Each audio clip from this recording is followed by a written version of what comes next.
In Korea, daughters were raised to disappear, married off, forgotten, their sacrifices invisible.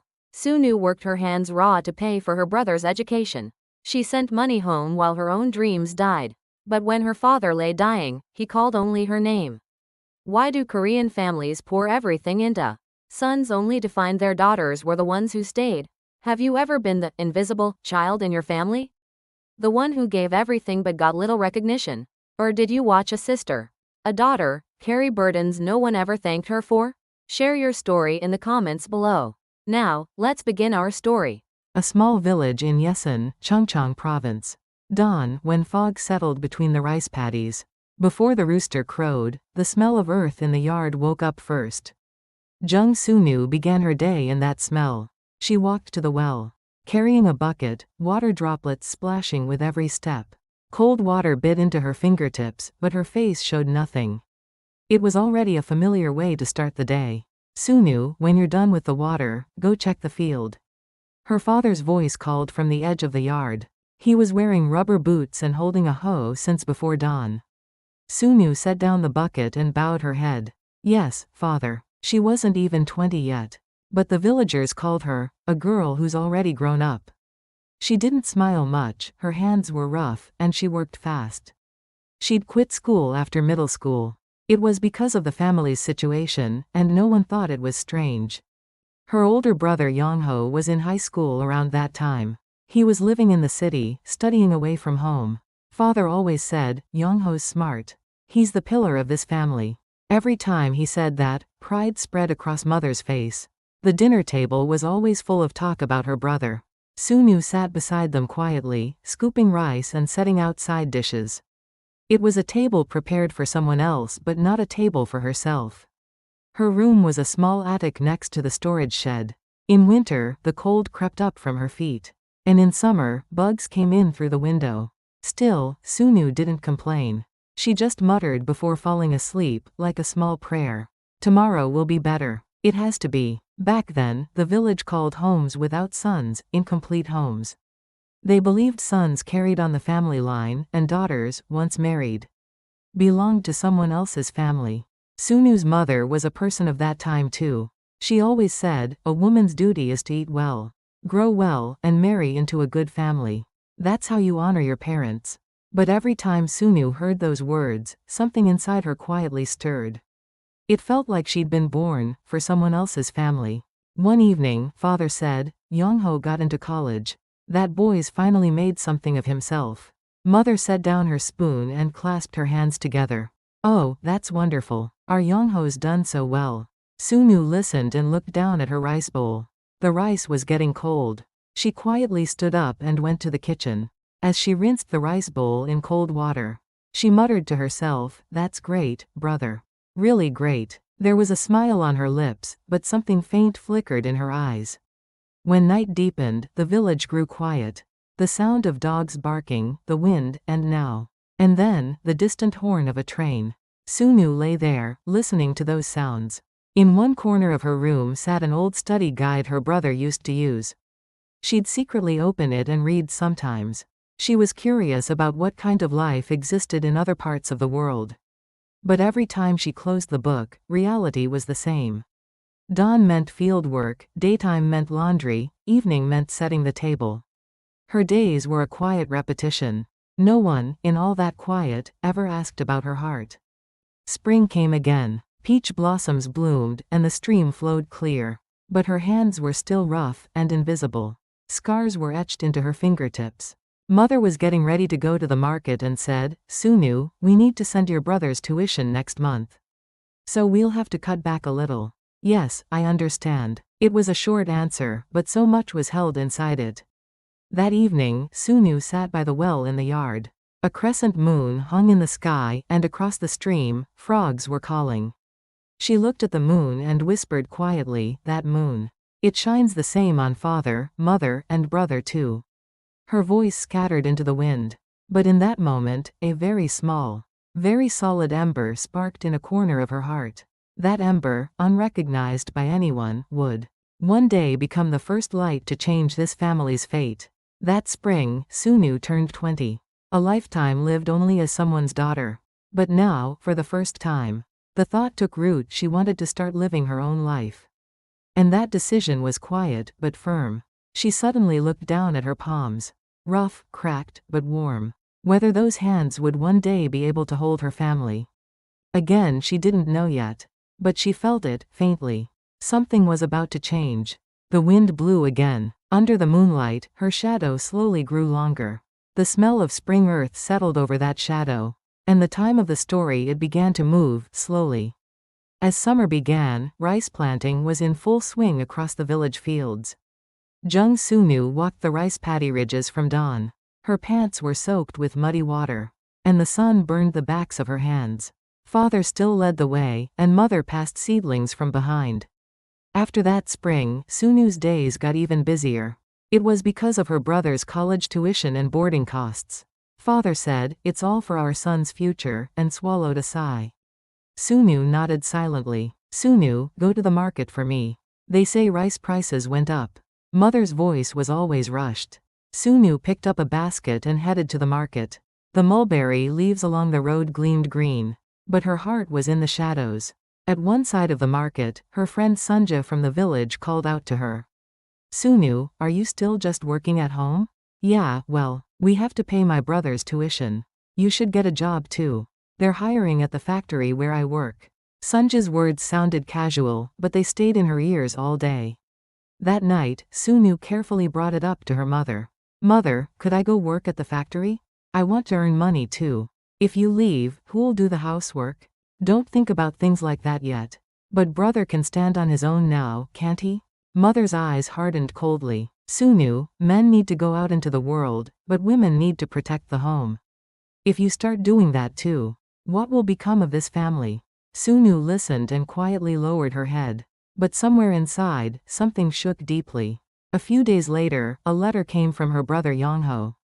Mother opened the envelope with an excited face. "You received the tuition okay, right? Make sure you're eating well. Break's coming up soon, so I'll come home." It was a short message, but that one line brought a smile to Mother's face. "That's our son, so thoughtful." Soo-nu quietly set chopsticks on the table. In that moment, Father added, "I wish Soo-nu could be more like her brother." The words were careless, but they landed heavy on Soo-nu's chest. When night came, she sat beside the earthenware jars. Moonlight sparkled off the jar lids. She pulled out a small piece of paper. "I want to go out and work too. I want to contribute, even just a little." She wrote and erased that sentence over and over. Then quietly put the letter in an envelope. The recipient, Seoul Textile Factory, Personnel Department. The next morning at dawn, she got on an intercity bus. When she looked back at the village entrance, she could see the roof of her house through the fog. Smoke was rising from it. That smoke felt unusually far away. The factory in Seoul was big, and the smell was harsh. Cotton dust floated in the air, and the machines ran without rest. Soo-nu worked 12 hours a day standing. Her fingertips cracked, and her shoulders hardened like stone. But when she opened her pay envelope after work, she felt strangely at peace. "With this, I can help with brother's tuition, even just a little."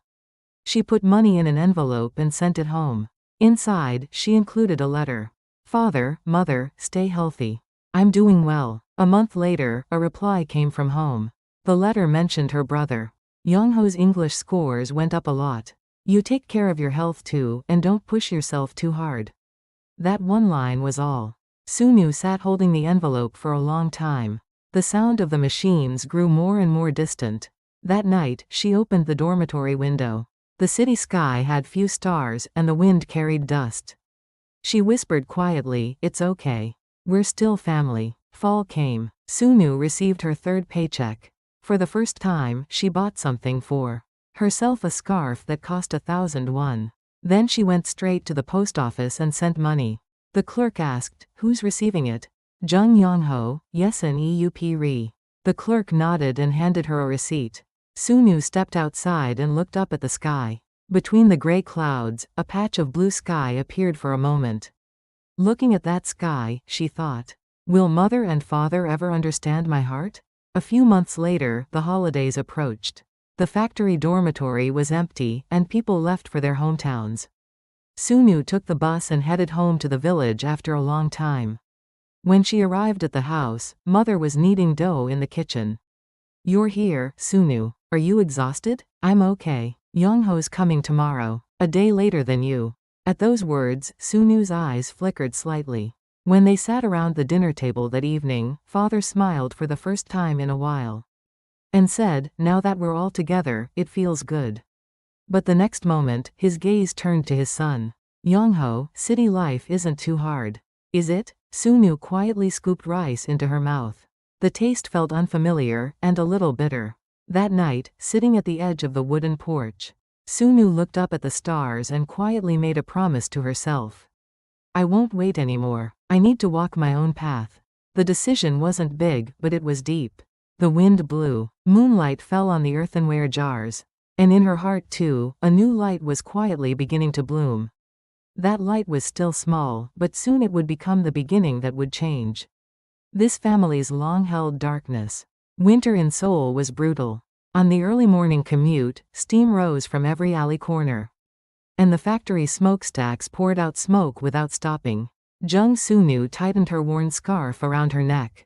Every time her fingertips froze, she muttered to herself, "It's okay. Now I really need to walk my own path." That night from Chapter 2. Standing in front of the earthenware jars, that decision no longer wavered. Sunu finished up her dormitory life and enrolled in a night school that her factory colleague Sony had introduced her to. She wanted to learn more, to understand the world.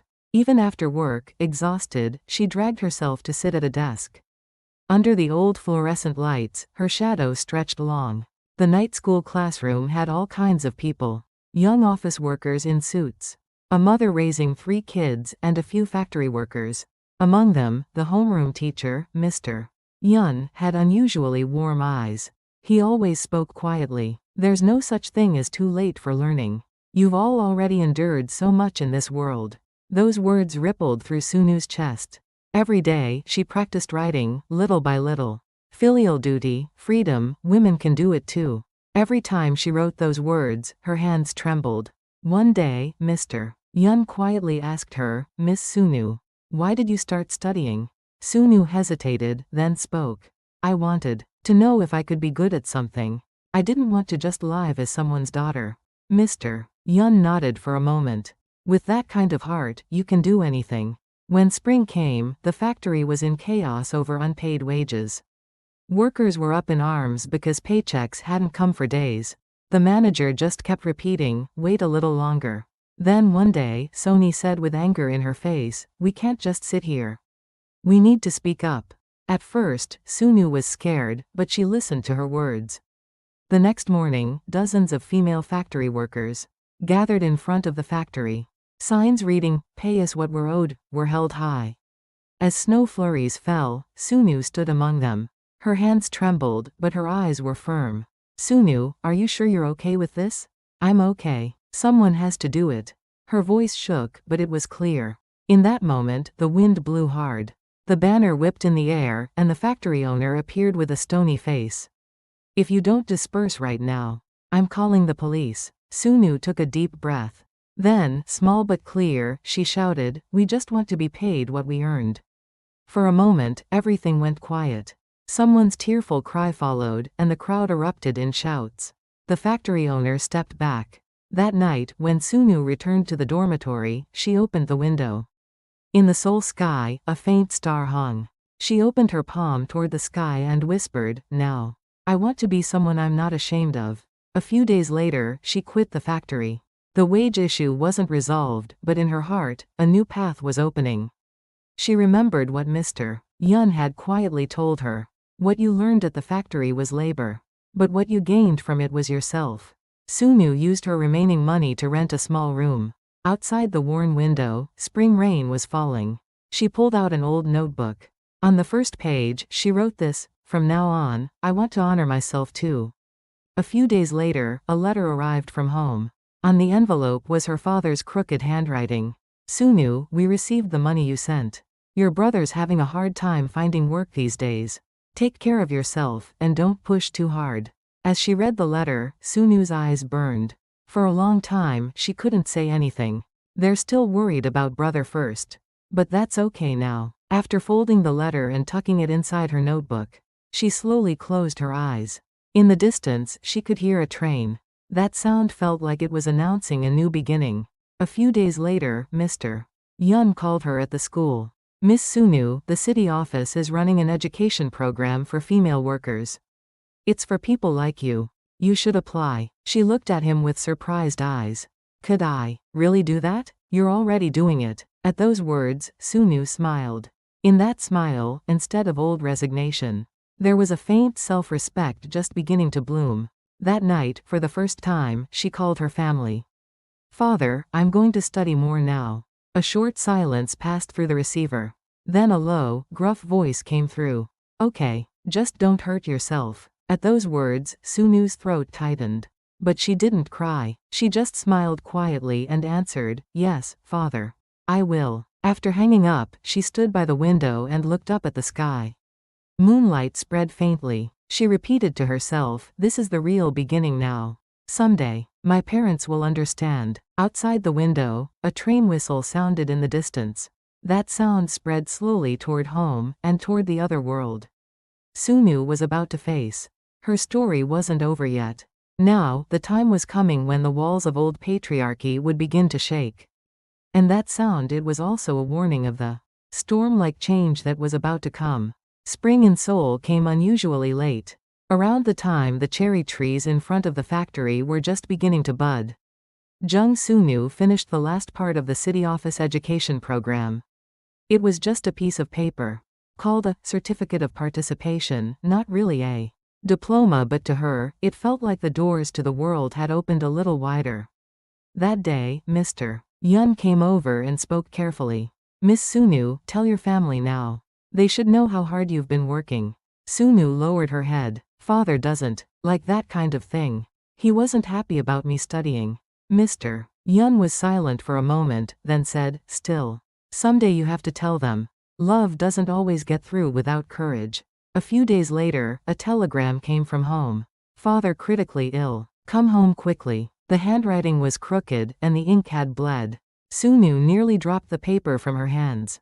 Everything went white before her eyes. She got on the train right away. The scenery outside the window seemed to flow backward. When the train arrived at Yesan Station, spring rain was falling.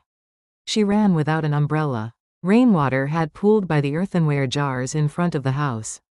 It sat there like tears of time. Father was lying under the blankets. His face was half sunken, and his breathing was faint. Mother spoke with reddened eyes. Sunu, thank God you came. For days now, Father's been calling only your name.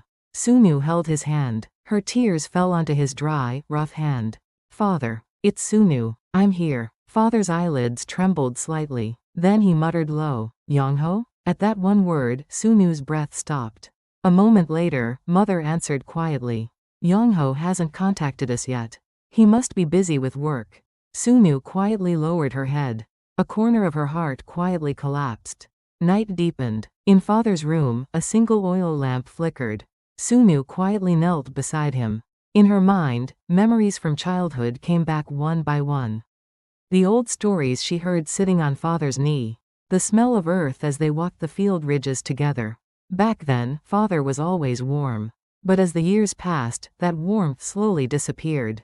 Father, she called out softly, I can live well on my own now. I've learned so much. And I don't resent you anymore. The tears wouldn't stop. She held his hand tightly, as if atoning. In that moment, Father's finger moved slightly.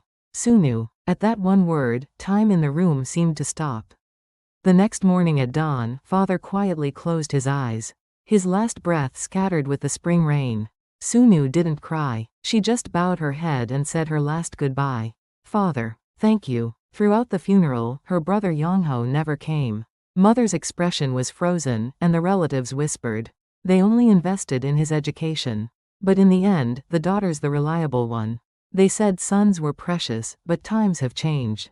Those words brushed past Sunu's ears. She didn't respond to any of it. She just quietly placed incense in the burner and thought, from now on, I won't live only in my family's shadow. After the funeral, Mother opened an old cabinet. Inside was a yellowed envelope. This is what your father left behind. When Sunu carefully opened the envelope, There was an old letter and a small savings passbook inside. The letter read, Sunu, the day you left home, I actually cried a lot. Others brag about their sons, but I'm proud of you. You were the light of this family. I'm sorry I'm only leaving these words now. She covered her mouth with her hand. Tears poured out. All the sorrow and longing she'd been holding down burst out at once. Mother quietly wrapped an arm around her shoulder and said, Sunu, your father. He always talked about you. He just couldn't express it. Hearing those words, Sunu cried endlessly. That crying wasn't bitterness, it was the pattern of a long-held love. A few days later, her brother Yongho came home. His face was gaunt, marked with exhaustion. I'm late. There was something going on at work. At his words, Sunu calmly nodded. It's okay, brother. Father passed peacefully. At the dinner table, her brother set down his spoon and said, Sunu, I'm sorry. I'm only now realizing what you went through. She smiled. It's okay. We're all people who learn things a little late, aren't we? In that moment, Mother smiled quietly. In that smile, the weight of years passed. Regret and reconciliation were all mixed together. That night, moonlight fell on the earthenware jars. Sunu sat in that spot again. It was the same place she'd looked at countless times since childhood. But this time was different. Now, she wasn't afraid of that light. The wind blew gently. She placed Father's letter on her lap and murmured, I finally understand, Father. Love and honoring you. They bloom in the waiting. Dew gathered in the corners of her eyes. Those tears weren't sadness, they were warmth. And the next morning, Sunu packed her things to return to the city.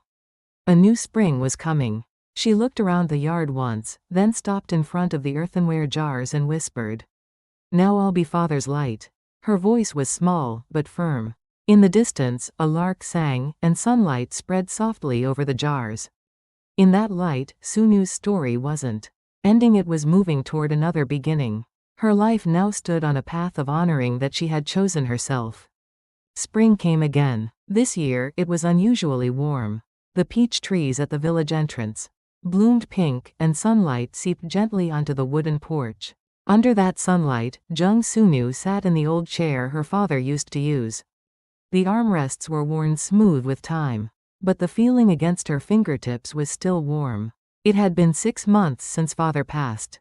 Time flowed slowly, but the wounds were healing little by little. Sunu returned to Seoul and started working at a small library. Organizing books and reading to children, that was her day.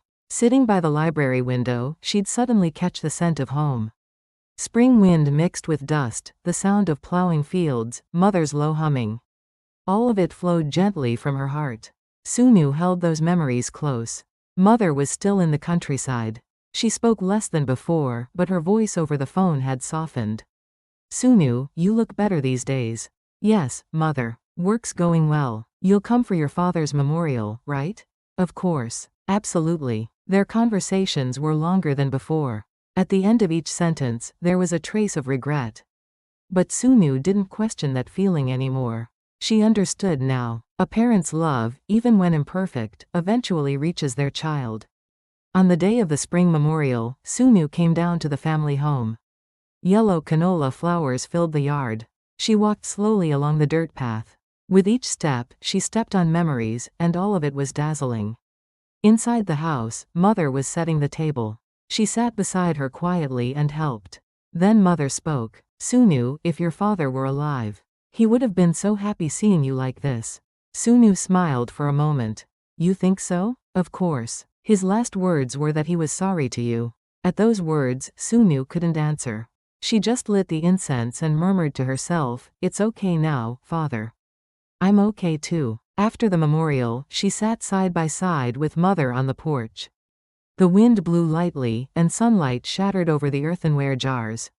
Mother took Sunu's hand. All this time, I didn't understand. I received so much from you, Sunu. Sunu smiled gently. Me too, Mother. Everything's okay now. The two of them sat in silence for a long time. Birds sang, and in the distance, a tractor rumbled across the fields. The village day flowed peacefully like that. On the day she returned to Seoul, Sunu took out her father's letter again. The letter had been read so many times the color had faded.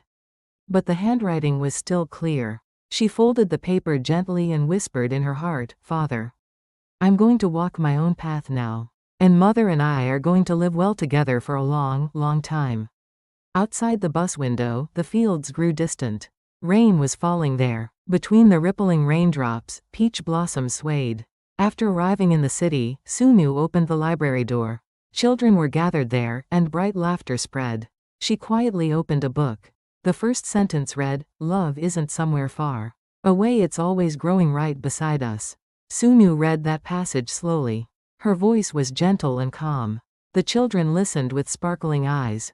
After closing the book, she looked out the window. Sunlight came through the glass and spread across the bookshelf. That light was warm and still. She thought to herself, "Now I want to be a light for someone too." Sunu's life was flowing quietly. Not a life shaped by someone else's expectations, but a life she had chosen for herself. In her heart, the old bitterness melted away like spring wind. Only love remained. That spring day, Sunu smiled truly for the first time. "Father, Mother, I'm okay now. I really am." Those words drifted out the window. And in the distance, a lark sang. The world remained the same, but her heart was welcoming a new season. And so, a daughter's love returned to the place of spring at the end of time.